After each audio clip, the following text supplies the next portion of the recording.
नमस्कार। एक बार फिर से आप सभी का बहुत बहुत स्वागत है परीक्षा वर्ल्ड के इस यूट्यूब चैनल में। दोस्तों, ग्रामीण प्रवेश की जो हम क्विज चला रहे हैं उसका जो भाग 8 है उसको आज हम कंप्लीट करने वाले हैं।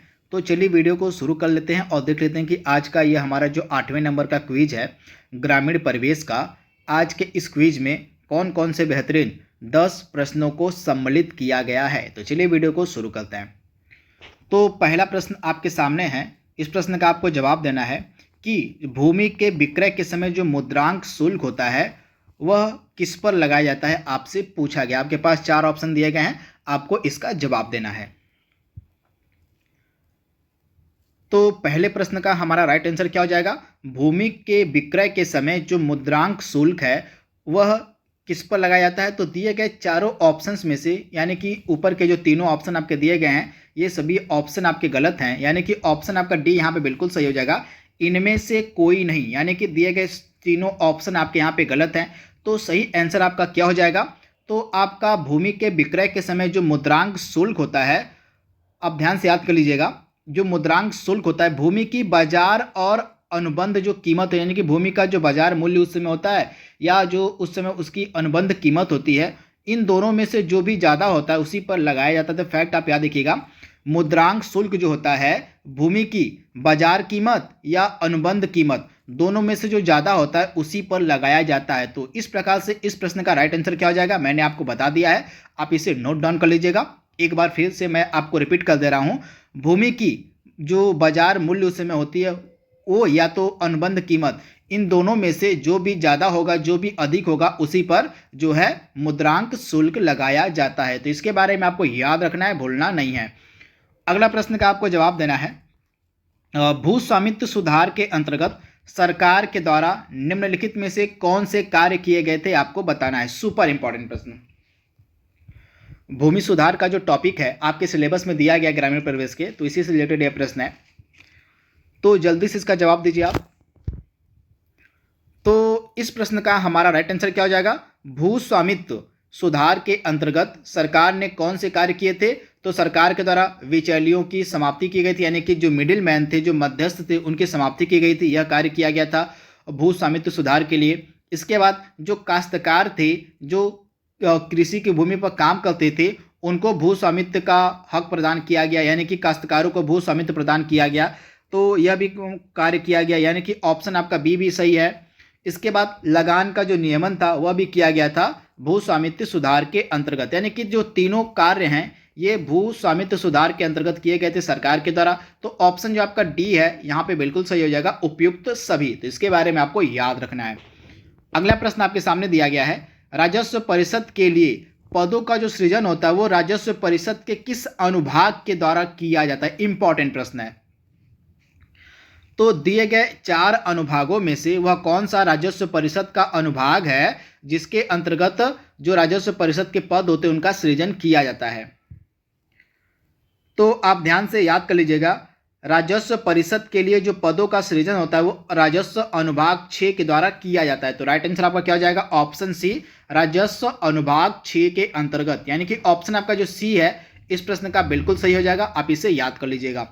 और बढ़ते हैं अगले प्रश्न की तरफ। अगला प्रश्न यहाँ पे हमारा क्या कह रहा है, देख लीजिए, काफ़ी इंपॉर्टेंट प्रश्न है। और जो आपकी हिमायत योजना है इसका संबंध दिए गए इन केंद्र शासित प्रदेशों में से या राज्यों में से किससे है, आपको बताना है। इंपॉर्टेंट प्रश्न है। तो यह योजना आपकी ग्रामीण विकास की है। तो यह जो योजना है यह संबंधित है आपकी जम्मू कश्मीर केंद्र शासित प्रदेश से। तो ऑप्शन आपका यहाँ पे जो सी है बिल्कुल सही हो जाएगा। तथा इस योजना को लॉन्च किसके द्वारा किया गया था? तो इस योजना को लॉन्च किया गया था ग्रामीण विकास मंत्रालय के द्वारा। तो इसके बारे में आपको याद रखना है, ग्रामीण विकास मंत्रालय के द्वारा जो है इस योजना को शुरू किया गया था जम्मू कश्मीर में। इसका नाम था हिमायत योजना।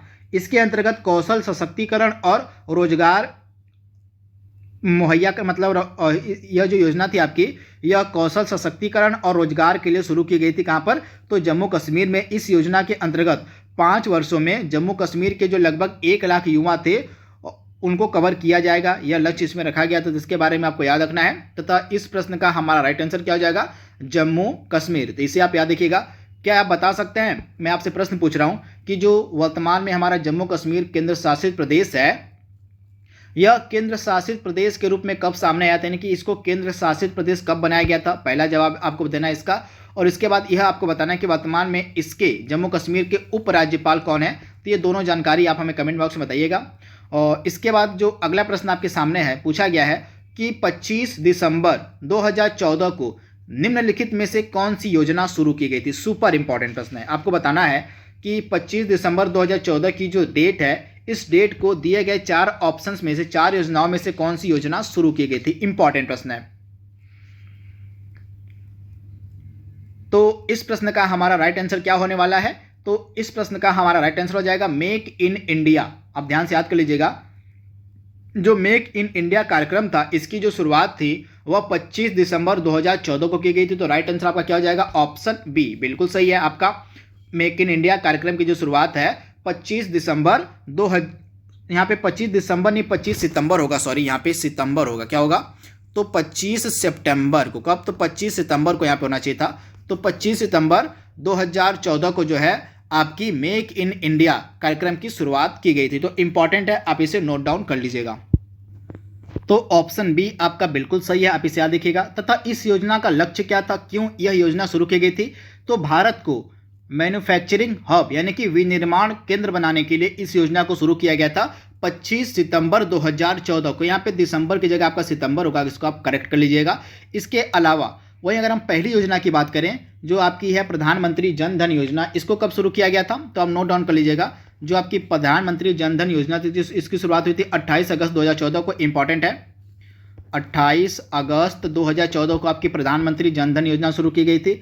इसके बाद आपका जो सांसद आदर्श ग्राम योजना, इसकी शुरुआत कब की गई थी, तो 11 अक्टूबर 2000 कब, तो 2014 को, 11 अक्टूबर 2014 को जो है आपकी सांसद आदर्श ग्राम योजना शुरू की गई थी। तथा यह किसके जन्म दिवस के अवसर पर शुरू की गई थी सांसद आदर्श ग्राम योजना, तो आप ध्यान से याद कर लीजिएगा। सांसद आदर्श ग्राम योजना शुरू की गई थी किसके जन्म दिवस के अवसर पर, तो जयप्रकाश नारायण के जन्म दिवस के अवसर पर ही जो है 11 अक्टूबर 2014 को सांसद आदर्श ग्राम योजना की शुरुआत की गई थी। तो इंपॉर्टेंट है, आप इसे नोट डाउन कर लीजिएगा। वहीं आपकी जो लास्ट योजना है स्वच्छ भारत मिशन ग्रामीण, इसकी शुरुआत कब की गई थी, तो स्वच्छ भारत मिशन जो ग्रामीण था इसकी शुरुआत आपकी हुई थी कब, तो 2 अक्टूबर 2014 को। तो इस प्रकार से हमने 4 योजनाओं को कवर कर लिया है एक प्रश्न के माध्यम से। हमारा प्रश्न क्या था यहाँ पे, 25 सितंबर 2014 को कौन सी योजना शुरू की गई थी, मेक इन इंडिया। वहीं अगर ऑप्शन ए हमने बताया आपको प्रधानमंत्री जन धन योजना, इसकी शुरुआत हुई थी 28 अगस्त 2014 को। सांसद आदर्श ग्राम योजना शुरू हुई थी 11 अक्टूबर 2014 को। और इसके बाद प्रधानमंत्री जन धन योजना आपकी हो गई 2014 में। और इसके बाद आपका सांसद आदर्श ग्राम योजना हो गया 2014 में। और इसके बाद आपके जो लास्ट था स्वच्छ भारत मिशन ग्रामीण, इसकी शुरुआत हुई थी आपका कब, तो इसकी शुरुआत हुई थी 2 अक्टूबर 2014 को। तो इन चारों योजनाओं को आपको याद रखना है, कुछ भी आपसे एग्जाम में पूछा जा सकता है। अगला प्रश्न यहाँ पे हमारा क्या कह रहा है देख लीजिए। और आपको बताना है कि जो प्रधानमंत्री सुरक्षा बीमा योजना है इसमें जो है दुर्घटना की जो राशि है वो कितनी रखी गई, यानी कि प्रधानमंत्री जो सुरक्षा बीमा योजना के अंतर्गत जो व्यक्ति इसमें कवर किए जाएंगे उनको दुर्घटना होने के समय कितनी राशि मुहैया कराई जाती है, आपसे पूछा गया है। इंपॉर्टेंट है, तो आप ध्यान से याद कर लीजिएगा। प्रधानमंत्री सुरक्षा बीमा योजना के अंतर्गत दुर्घटना के कारण मृत्यु होने पर जो बीमा की राशि है वो 2 लाख रुपए प्रदान की जाती है। तो ऑप्शन आपका यहाँ पे जो सी है बिल्कुल सही हो जाएगा, 2 लाख रुपए। तथा यह जो आपकी प्रधानमंत्री सुरक्षा बीमा योजना है इसकी जो प्रीमियम राशि सालाना कितनी है, तो इसकी वार्षिक सालाना प्रीमियम राशि है 12 रुपए। तो इसे भी आप याद रखिएगा। तथा दुर्घटना होने के यानी कि दुर्घटना से मृत्यु होने पर जो है 2 लाख रुपए की राशि मुहैया कराई जाती है। फैक्ट आपको याद रखना है, भूलना नहीं है, इंपॉर्टेंट है, आपसे एग्जाम में कुछ भी पूछा जा सकता है। इसके अलावा दुर्घटना में पूर्ण अपंगता की स्थिति में भी आपको बीमा की राशि 2 लाख रुपए दी जाती है इसके अंतर्गत, तो इसके बारे में आपको याद रखना है।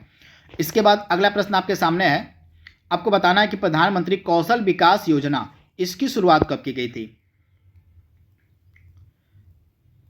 तो प्रधानमंत्री कौशल विकास योजना की जो शुरुआत है या कब की गई थी, तो डेट आपको याद रखनी है 15 जुलाई 2015। आप याद रखिएगा 15 जुलाई 2015 को जो है प्रधानमंत्री कौशल विकास योजना की शुरुआत की गई थी। तो ऑप्शन आपका यहाँ पे क्या सही हो जाएगा, ऑप्शन जो आपका यहाँ पे बी दिया गया है 100% सही है। आपसे मैं आज का तीसरा प्रश्न पूछने जा रहा हूं, आपको बताना है कि 15 जुलाई को कौन सा दिवस मनाया जाता है, कौन सा डे जो है 15 जुलाई को मनाया जाता है, आपको कमेंट बॉक्स में बताना है, इसका जवाब आपको देना है। इसके बाद अगला प्रश्न यहाँ पे हमारा है, और chronicles of the change champions, इस पुस्तक का संबंध निम्नलिखित में से किस योजना से है? सुपर इंपॉर्टेंट प्रश्न, करंट अफेयर्स का भी यह प्रश्न आपका बन सकता है। तो क्रॉनिकल्स ऑफ चेंज चैंपियंस, इस पुस्तक का संबंध किससे है? तो इसका संबंध है बेटी बचाओ बेटी पढ़ाओ योजना से। तो ऑप्शन आपका जो यहाँ पे ए है बिल्कुल सही हो जाएगा। इस पुस्तक का जो विमोचन किया गया था स्मृति ईरानी के द्वारा, किसके द्वारा? तो स्मृति ईरानी के द्वारा जो इस पुस्तक का विमोचन किया गया था 2020 में। तथा यह जो पुस्तक थी किससे संबंधित थी? तो बेटी बचाओ बेटी पढ़ाओ से। तो आप इसे याद रखिएगा, ऑप्शन आपका यहाँ पे ए जो है बिल्कुल सही हो जाएगा। आज के क्विज का हमारा लास्ट प्रश्न आपके सामने है जमींदारी का उन्मूलन, आपको बताना है कि जो जमींदारी का उन्मूलन है वह किस राजस्व अनुभाग में आता है, आपसे पूछा गया। इंपॉर्टेंट प्रश्न है, तो जल्दी से इस प्रश्न का आप जवाब दीजिए। तो आज के लास्ट प्रश्न का हमारा आंसर हो जाएगा राजस्व अनुभाग 1। राजस्व अनुभाग जो 1 है इसका संबंध आपका किससे है? तो जमींदारी के उन्मूलन से संबंधित है आपका राजस्व अनुभाग 1। तो ऑप्शन आपका डी यहाँ पे बिल्कुल सही हो जाएगा। तो दोस्तों इस तरह से हमने आज 10 इंपॉर्टेंट क्वेश्चन को कवर किया है ग्रामीण परिवेश के। आई होप यह सीरीज आपको पसंद आ रही होगी। तो आज के लिए बस इतना ही। Thank you, thanks for watching, thank you.